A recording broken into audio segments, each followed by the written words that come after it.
नमस्कार दोस्तों, स्वागत है आपका हमारे YouTube चैनल पर। आज हम क्लास 12 बायोलॉजी चैप्टर 3 जिसका नाम है परागण निषेचन तथा भ्रूणपोष में भ्रूण का परिवर्धन का पार्ट 2 शुरू कर रहे हैं। तो चलिए वीडियो शुरू करते हैं। उससे पहले यदि आपने हमारा चैनल सब्सक्राइब नहीं किया है तो सब्सक्राइब कीजिए हमारे चैनल को और बेल आइकन को दबाना ना भूलें।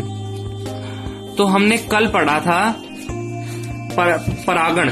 परागण जो होता है वो दो प्रकार से होता है। परागण, ये परागण दो प्रकार से होता है, स्वपरागण और परपरागण। कल हमने स्वपरागण और परपरागण कर लिया था और उनकी युक्ति और अनुकूलन कर लिया था। आज हम परपरागण की विधियों के बारे में जानेंगे। तो चलिए शुरू करते हैं। उससे पहले ये हम जान लेते हैं कि परपरागण क्या होता है।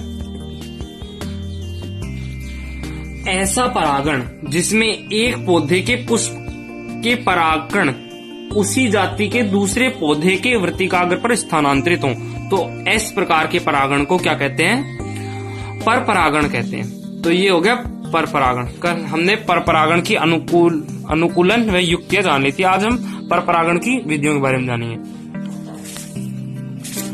तो जो परपरागण होता है, आज हम पढ़ेंगे परपरागण की विधियां।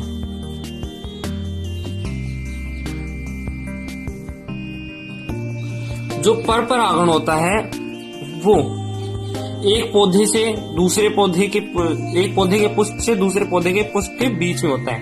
तो उन्हें, जैसे ये पुष्प है और ये दूसरा उसी जाति का दूसरा पौधे का पुष्प है, इसके परागकण इसकी वर्तिकाग्र पर स्थानांतरित होते हैं। तो इन्हें एक माध्यम की आवश्यकता होती है पहुंचने के लिए, माध्यम की। ये जो माध्यम होता है वो दो प्रकार का हो सकता है, एक तो अजैविक, दूसरा जैविक। अजैविक में क्या क्या आते हैं? वायु, मतलब ऐसा परागण जिसमें वायु के द्वारा जो माध्यम होता है वो वायु होती है परपरागण में। दूसरा जल। जैविक में जैसे पक्षी, चमगादड़, कीट, इस प्रकार जो जैविक और अजैविक कारक होते हैं वो परपरागण की क्रिया को संपन्न करते हैं।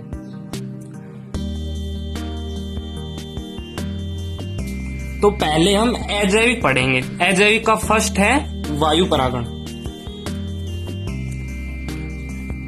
वायु परागण मतलब ऐसा परागण जो वायु के द्वारा होता हो। तो इसकी परिभाषा क्या हो गई?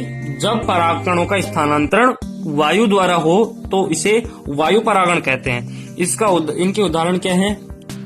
घास कुलीय पादप,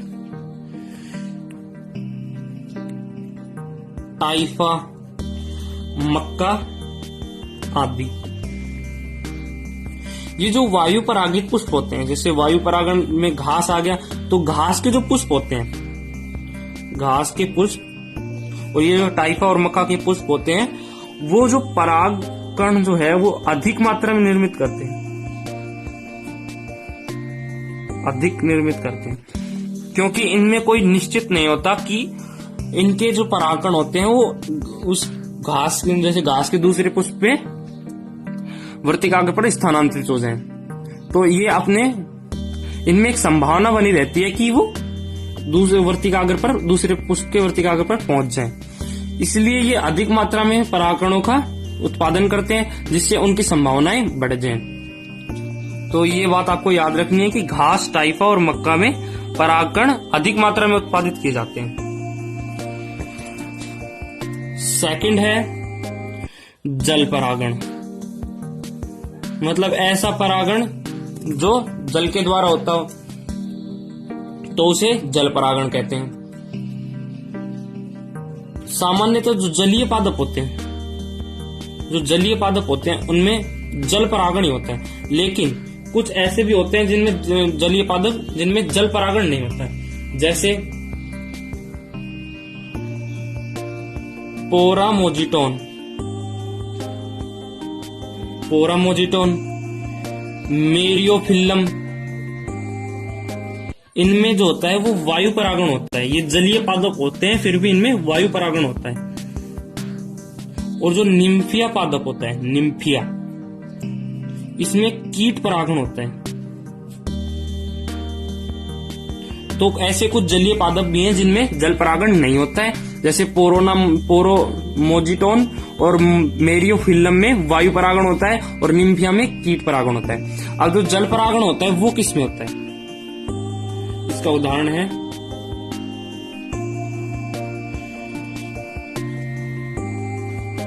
वेलिसिनेरिया। परागण होता है वो किसमें होता है, वेलिसिनेरिया। अब जो जल परागण होता है वो भी दो प्रकार का होता है। जल परागण दो प्रकार का होता है। प्रकार अधोजल परागण और अधिजल परागण। अधोजल परागण व अधिजल परागण। जो अधोजल परागण है, अधोजल परागण, इसमें परागण जल की अंदर ही होता है। जैसे ये कोई पात्र है, इसमें ये एक पौधा है और इसका पुष्प है, और ये जो दूसरा पौधा है और ये उसका पुष्प है। इसमें पानी भरा हुआ है। इसके परागण जल के द्वारा दूसरे उसी जाति के, इन दोनों की जाति सेम है, उसी जाति के दूसरे पुष्प के वृत्तिका पर स्थानांतरित होते हैं। तो इस प्रकार के परागण को क्या कहते हैं, अधोजल परागण। अब इसके उदाहरण है नाजासा, नाजस, सिरेटोफिल्लम, जोस्टेरा। और जो जलीय पादप होते हैं सामान्यतः अधोजल परागण ही होता है इसमें, अधोजल परागण। इसका अगला है अधिजल परागण।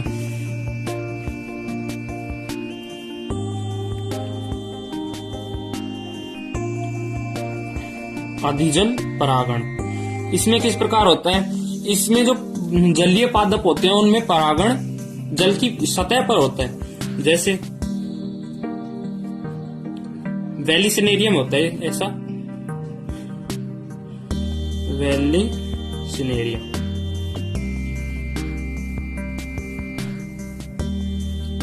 इसमें किस प्रकार से होता है, जैसे इसे समझ लेते हैं वेलिसिनेरियम किस प्रकार होता है। जैसे ये कोई पात्र है, इसमें जल भरा हुआ है, ये जो नर पुष्प है, नर नहीं सॉरी, ये कोई पुष्प है और ये दूसरे पादप का पुष्प है। इनमें जो पुष्प होते हैं वो इस प्रकार से लगे हुए होते हैं, जैसे ये पुष्प लगा हुआ है। अब इससे परागणों का स्थानांतरण इसकी वृत्ति का आगे पर होगा। तो अगर यहाँ जल में से होगा तो ये अधोजल परागण हो जाएगा। वेलिसिनेरियम में ऐसा नहीं होता है, वेलिसिनेरियम जल की पृष्ठ सतह पर, यहाँ सतह पर होता है। जैसे अब ये टूट जाएगा यहाँ से पुष्प और ये जल की सतह पर आ जाएगा। और ये जो है, जैसे ये जब टूट जाएगा, जैसे ये पुष्प अगर टूट जाएगा, जैसे ये पुष्प इससे परागण इसमें स्थानांतरित होते हैं, तो इसका जो ये पुष्पवृंत होता है वो सीधा हो जाता है, पुष्पवृंत सीधा हो जाता है और ये पुष्प जल की सतह पर आ जाता है और इससे परागण इसकी वृत्तिका पर पहुंच जाते हैं। तो फिर इसके बाद जब इसके परागण का अंकुरण हो जाता है इस पे, तो ये वापस से, तो ये जो है वो वापस से नीचे चली जाती है। जैसे ये जो है वो वापस से चली जाती है अंदर जल की सतह में। तो इस प्रकार अधिजल परागण वेलिसिनेरिया में होता है। तो अभी हमने क्या पढ़ा, हमने पढ़ा परागण की विधियां। परागण की विधियां जो होती हैं उनमें किसी माध्यम की, पर परागण की विधियां, पर परागण की विधियां जो होती हैं उनमें किसी माध्यम की आवश्यकता होती है। माध्यम अजैविक और जैविक कारक हो सकते हैं। आपने अभी तक जैविक कारक पढ़े हैं वायु और जल। वायु के परागण जो होता है, वायु परागण होता है वो घास, टाइफा, मक्का आदि में होता है। इनमें जो पुष्प होते हैं उनमें परागकण जो होते हैं वो अधिक मात्रा में निर्मित होते हैं, ताकि इनके जो अंकुरण परागण की संभावना है वो बढ़ जाए। जल परागण में क्या होता है, जल परागण जलीय सामान्यतः जलीय पादप में होता है, लेकिन पोरामोजिटोन और मेरियोफिल्लम में वायु परागण होता है। ये जलीय पादप होते हैं, फिर भी वायु परागण होता है। और निम्फिया भी जलीय पादप है, इसमें कीट परागण होता है। ये दोनों बातें आपको याद रखनी है नोट के रूप में। जल परागण का उदाहरण क्या है? वेलिसनेरिया और नाजास, सिरेटोफिल्लम और जोस्टेरा और वेनिसेरिया। जल परागण जो होता है वो दो प्रकार से होता है, अधोजल परागण और अधिजल परागण। अधोजल परागण में क्या होता है, जो पुष्प होते हैं उनका जो परागण होता है उनका स्थानांतरण जल के द्वारा ही होता है, जल के अंदर ही होता है। इस प्रकार के परागण को कहते हैं अधोजल परागण। इसके उदाहरण है नाजास, सिरेटोफिल्लम, जोस्टेरा। अधिजल परागण का उदाहरण है वेलिसनेरिया। वेलिसनेरिया में परागण कैसे होता है? जल की पृष्ठ सतह पर होता है।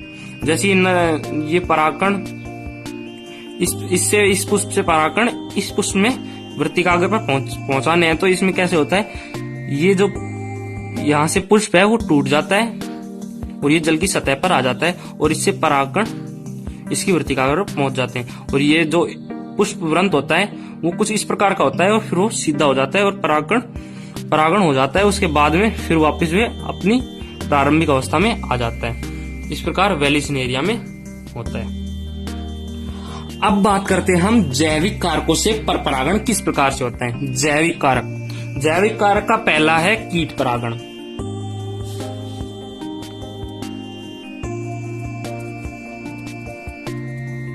कीट परागण किस प्रकार होता है? वह परागण जिसमें माध्यम कीट होता है वो कीट परागण होता है। इसमें जो कीट परागण के उदाहरण हैं, कीट परागण कौन कौन करता है? मधुमक्खियां,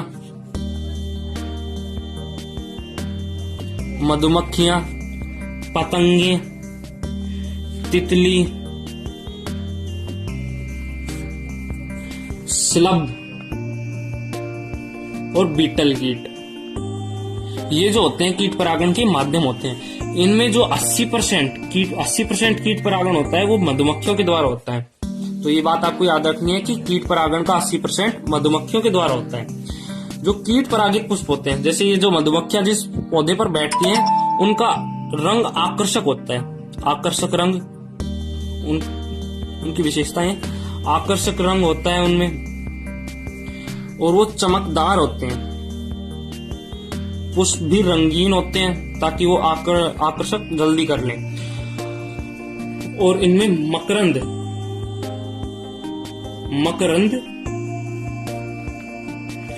और गंध अधिक होती है, तभी ये आकर्षक कीटों को जल्दी करते हैं। जो कीट परागण होता है वो किसमें होता है? सरसों, आक, कुछ आर्किड्स में होता है। और इसके उदाहरण, कीट परागण के उदाहरण बहुत सारे हैं। सेकंड है पक्षी परागण। जैविक कारक का है पक्षी परागण। ऐसा परागण जो पक्षियों के द्वारा होता है उसे पक्षी परागण कहते हैं। पक्षी परागण किसमें होता है? उष्ण कटिबंधीय पादपों में। इसमें जो पुष्प होते हैं वो नलिकाकार होते हैं। नलिकाकार, प्याले नुमा,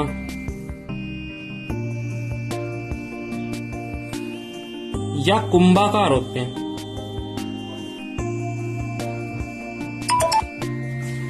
जैसे ये कोई नलिकाकार पुष्प है।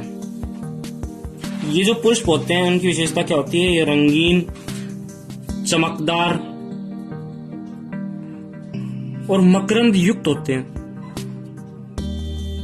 मकरंद युक्त। जैसे ये कोई पुष्प है, इसके परागकण लगे हुए हैं, जैसे वर्तिकाग्र। तो जब पक्षी अपनी चोंच मकरंद को प्राप्त करने के लिए डालेगा तो इनके जो है परागकण लग जाएंगे। और जब ये पक्षी दूसरे पुष्प के लगेगा तो उनमें इस प्रकार परागकण की क्रिया संपन्न हो जाती है। तो इस प्रकार के परागकण को पक्षी परागकण कहते हैं, पक्षी परागण कहते हैं। ऐसा कौन करते हैं? पक्षी कौन कौन से होते हैं? गुंजन पक्षी, शक्करखोरा, नेवेटोरीना। ये जो पक्षी होते हैं वो पक्षी परागण के लिए उत्तरदायी होते हैं। ये पक्षी कौन से पादपों में करते हैं? तंबाकू में, बोतल ब्रुश में, ये पौधे के नाम है। एरिकेसी में, सेमल,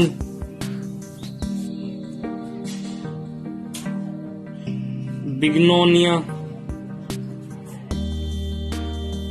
प्लास, रक्तमदार और ऐसे बहुत सारे पादप हैं। ये इनके उदाहरण पक्षी परागण के। नेक्स्ट है चमगादड़ परागण।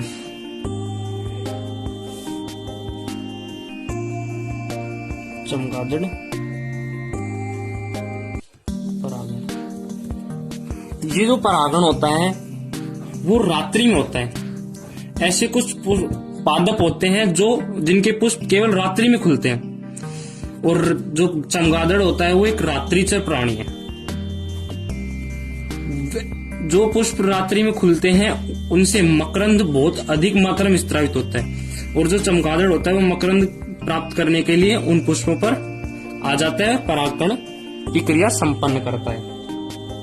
ऐसा किसमें होता है चमगादड़ परागण? कदम्ब, कचनार, बालम खीरा, गोरख मलाई, गोरख इमली आदि में चमगादड़ परागण होता है। मतलब इनके पुष्प रात्रि में खिलते हैं। अब आपको कुछ नोट के रूप में उतारना है। नोट,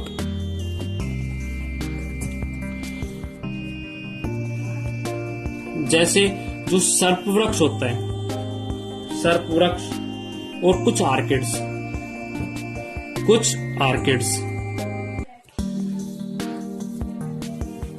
आर्किड्स में जो परागण होता है वो घोंगे द्वारा होता है, और गुलमोहर और सेमल में गिलहरी द्वारा परागण होता है। गिलहरी द्वारा। तो आपको ये बातें याद रखनी है। तो अभी हमने अजैविक कारक कौन कौन से देखे? पहला है कीट परागण। कीट परागण के लिए कौन कौन से कीट परागण उत्तरदायी होते हैं? मधुमक्खियां, पतंगे, तितली, स्लग, बीटल, कीट। इनमें जो मधुमक्खियां होती हैं वो 80% कीट परागण के लिए उत्तरदायी होती हैं। कीट परागित पुष्प जो होते हैं वो आकर्षक रंग वाले, चमकदार, रंगीन मकरंद व गंध से युक्त होते हैं। इसके उदाहरण हैं सरसों, आक, कुछ आर्किड्स आदि। पक्षी परागण, जो उष्ण कटिबंधीय पादप होते हैं उनमें पक्षी परागण होता है। ऐसे जो पक्षी परागित पुष्प होते हैं वो नलिकाकार, प्यालीनुमा और एक कुंभाकार होते हैं। इनमें पुष्प होता है नलिकाकार। इनमें जब पक्षी अपनी चोंच को मकरंद प्राप्त करने के लिए लेता है तो इनमें परागण की क्रिया संपन्न हो जाती है। जो पक्षी होते हैं वो कौन कौन से होते हैं? गुंजन पक्षी, शक्करखोरा, नेवेटोरीना। ये पक्षी किन पादपों को परागित करते हैं? तंबाकू, बोतल ब्रुश, एरिकेसी, सेमल, बिग्नोनिया, प्लास, रक्तमदार आदि। चमगादड़ परागण होता है वो रात्रि में होता है। ऐसे कुछ पादप जिनके पुष्प केवल रात्रि में खिलते हैं वो अधिक मात्रा में मकरंद स्रावित करते हैं।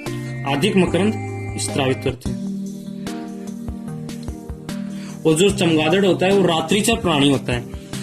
तो चमगादड़ जो है वो रात्रि में खिले हुए पुष्पों पर बैठकर उनमें परागण की क्रिया संपन्न कर देता है। इनके उदाहरण कौन कौन से? कदम्ब, कचनार, बालम खीरा, गोरख, इमली आदि। आपको एक नोट के रूप में बात याद रखनी है कि नेक्स्ट टॉपिक है असंगता या अनिश्चितता। नेक्स्ट टॉपिक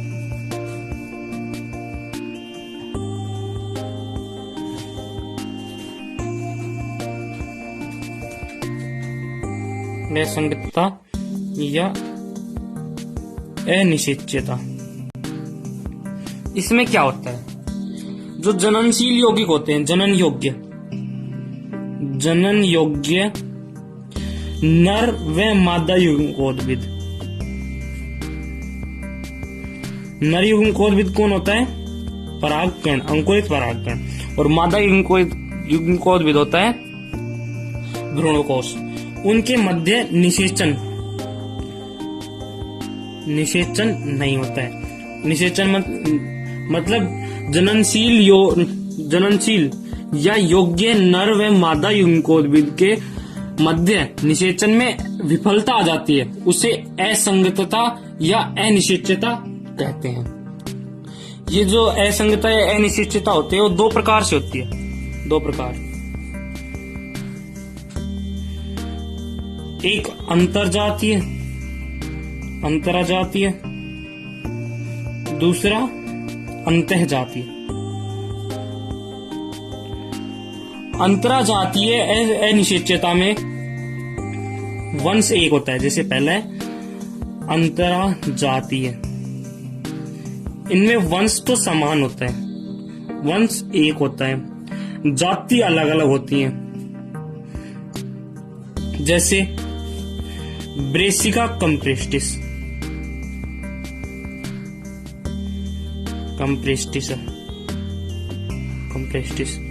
और अगर हम ब्रेसिका राप्पा के मध्य निषेचन कराएं, ब्रेसिका राप्पा इनके मध्य निषेचन कराएं तो इनके मध्य निषेचन नहीं होगा। क्यों नहीं होगा? क्योंकि इनके मध्य अंतराजातीय अनिश्चितता होती है। मतलब इन दोनों जातियों के मध्य, नर और मादा युग्मकोद्भिद के मध्य निषेचन नहीं होता है। इनमें जो वंश होता है वो एक होता है। जैसे इन दोनों जातियों में वंश ब्रेसिका सेम है और इनकी जाति अलग अलग है। इसकी जाति कंप्रेस्टिस है और इसकी राप्पा है, तो इनके मध्य निषेचन नहीं होता है। सेकंड है अंतःजातीय।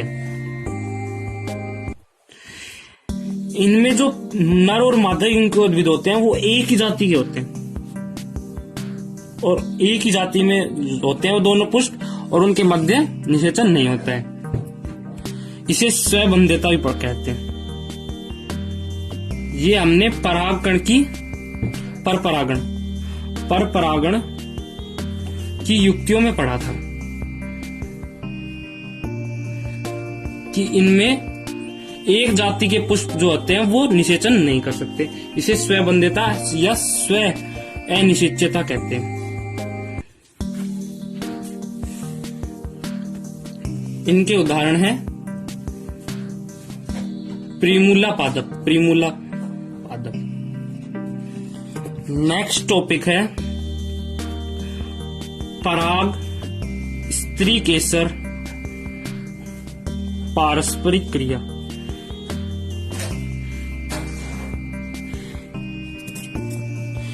अभी हमने पढ़ा था कि कोई कीट होता है, वो कीट परागण में वो किसी पुष्प के परागकण को ले आता है। जैसे इसके परागकण ले आया कीट। अब ये जैसे ये इसके ले आया सरसों के फूल पर बैठा मकरंद ग्रहण करने के लिए, उसके परागकण ले आया साथ में। और अब ये जाकर गुड़हल पर बैठ गया, जैसे उसकी वृत्तिका पर इस परागकण का छोड़ देता है, स्थानांतरित कर देता है ये कीट। अब ये जो परागकण होता है ये सरसों का होता है, लेकिन ये वृत्तिकाग्र पर किसके पहुंच जाता है? गुड़हल पे। तो इसका जो है अंकुरण नहीं होता है। इसका निर्धारण कौन करता है? वृत्तिका या स्त्री केसर। तो जो स्त्री केसर होता है उसमें अपने स्वयं की जाति के परागकण को पहचानने की क्षमता होती है। अगर यहाँ पर गुड़हल के परागकण आ जाते तो ये परागकण अंकुरित हो जाते और परागनलिका का निर्माण करके बीजांड में पहुंच जाते। तो जो स्त्री केसर होता है उसमें निर्धारण क्षमता पाई जाती है कि वो स्वयं की जाति और दूसरी जाति में विभेद कर सके। कुछ पादपों में जैसे ये दूसरे पुष्प के परागकण है उसका अंकुरण हो जाता है, जैसे ये सरसों के हैं और गुड़हल पे इनका पराग नलिका का निर्माण हो जाता है। लेकिन ये पराग नलिका जो है तो होती है वो वृत्तिका में आकर फट जाती है या फिर उसकी वृद्धि अवरुद्ध हो जाती है। इस प्रकार जो निर्धारण में पराग स्त्रीकेसर पारस्परिक क्रिया जिम्मेदार होती है। अभी हमने पढ़ा था अंतःजातीय। अंतःजातीय में स्वबंध्यता पाई जाती है, मतलब एक ही जाति के जो पादप होते हैं उनके नर और मादा युग्मकोद्भिद के बीच में निषेचन नहीं होता है, तो जो स्वबंध्यता पाई जाती है। स्वबंध्यता में यदि नर युग्मकोद्भिद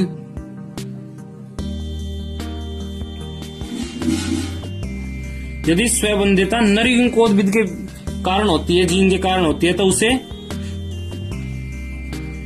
युग्मकोद्भिदी स्व अनिषेचता कहते हैं। मतलब स्वबंध्यता अगर नर युग्मक के द्वारा होती है तो उसे युग्मकोद्भिद स्व अनिषेचता कहते हैं। अगर मादा युग्मकोद्भिद के कारण होती है, मादा बीजाणु के कारण होती है स्वबंध्यता, तो उसे क्या कहते हैं? बीजाणुद्भिदी स्व अनिषेचता। तो अभी हमने क्या पढ़ा? हमने पढ़ा असंगता या अनिषेचता जनन व योग्य नर और मादा युग्मकोद्भिद के बीच में निषेचन की विफलता होती है। ये जो होता है असंगता या अनिश्चितता दो प्रकार की होती है, अंतराजातीय, अंत्यजातीय। अंतराजातीय में क्या होता है? वंश एक ही होता है लेकिन उनकी जाति अलग अलग होती है। जैसे ब्रेसिका कंप्रेस्टिस और ब्रेसिका रापा के मध्य अगर निषेचन कराया जाए तो इनमें निषेचन संभव नहीं होता है। इसका सेकंड है अंतःजातीय। अंतःजातीय में क्या होता है? उनकी जाति एक होती है लेकिन उनमें स्वबंध्यता पाई जाती है। स्वबंध्यता क्या होती है कि जो पराग कोष होते हैं, पराग कोष से मुक्त परागकण यदि उसी जाति के पुष्प की वृत्तिकाग्र पर पहुंच जाए तो उनमें उस परागकण का अंकुरण नहीं होगा और उनके मध्य निषेचन नहीं होगा। इसका उदाहरण है प्रिमूला पादप। पराग स्त्रीकेसर पारस्परिक क्रिया। इसमें क्या होता है? जैसे कोई कीट होता है, वो अगर किसी पुष्प के परागकण ले आए जैसे सरसों के, और अगर वो आगे जाकर गुड़हल के पुष्प पर बैठ जाए और उनकी वृत्तिकाग्र पर सरसों के परागकण को पहुंचा दे। कीट को हम बाधित तो कर नहीं सकते कि आपको सरसों पे ही बैठना है, वो कहीं भी बैठ सकता है। अगर वो परागकण सरसों के पुष्प की वृत्तिकाग्र गुड़हल के पुष्प की वृत्तिकाग्र पर पहुंच जाए तो या तो उसमें अंकुरण नहीं होगा, अंकुरण होगा और पराग नलिका का निर्माण होगा, तो वो वृत्तिका तक पहुंचते पहुंचते वो नलिका फट जाती है या फिर उसका वृद्धि अवरुद्ध हो जाती है। अब ये जो स्वबंध्यता होती है वो अगर नर युग्मकों के कारण होती है तो उसे युग्मकोद्भिदी स्व अनिषेचता कहते हैं, और अगर मादा बीजाणु के कारण होती है तो उसे बीजाणुद्भिदी अनिषेचता कहते हैं। अब जो स्व अनिश्चितता या स्व बंध्यता होती है उसके परिणाम क्या क्या होते हैं? परिणाम अभी हमने जाने थे, इसका या तो अंकुरण नहीं होता, परिणाम या तो इनका अंकुरण नहीं होता। अंकुरण होता है तो वो वृत्तिका तक पहुंचते पहुंचते वृद्धि रुक जाती है, वृत्तिका में वृद्धि नहीं होती है, या फिर वृद्धि होती है तो वो वृत्तिका में पराग नलिका फट जाती है। वृत्तिका में फट जाती है पराग नलिका। और अगर वृत्तिका में ना फटे तो भी जो ये पराग नलिका होती है वो बीजांड तक सही स्थान तक नहीं पहुंचती है, बीजांड द्वार तक नहीं पहुंचती। और अगर पहुंच जाती है बीजांड द्वार तक तो उसमें बीजांड में उनका निषेचन नहीं होता है। तो इसे फिर से देख लेते हैं। जो पराग स्त्री केशव पारस्परिक क्रिया होती है उसमें अलग अलग जाति के जो वर्तिका जो होती है वो अपनी जाति और दूसरी जाति में विभेद करना जानती है। उसमें जो होता है वो अपनी जाति और दूसरी जाति को पहचानने की क्षमता पाई जाती है। और अगर वहां तक दूसरे पुष्प के परागकण पहुंच जाएं, दूसरी जाति के परागकण पहुंच जाएं, तो उनका अंकुरण नहीं होता, या फिर अंकुरण होता है तो उनकी वृद्धि वर्तिका में रोक दी जाती है, या फिर उनकी जो परागनलिका होती है वो फट जाती है। और परागनलिका अगर फटती भी नहीं है तो वो बीजांड द्वार तक नहीं पहुंचती है, गलत स्थान पर पहुंच जाती है। और अगर बीजांड द्वार तक पहुंच जाती है और परागकण जो होते हैं वो बीजांड द्वार में चले जाएं तो उनके मध्य निषेचन नहीं होता है। तो आशा करता हूं आपको समझ में आ गया होगा। अगर आपको नोट्स की पीडीएफ चाहिए तो नीचे दिए गए लिंक पर क्लिक करके पीडीएफ प्राप्त कर सकते हैं।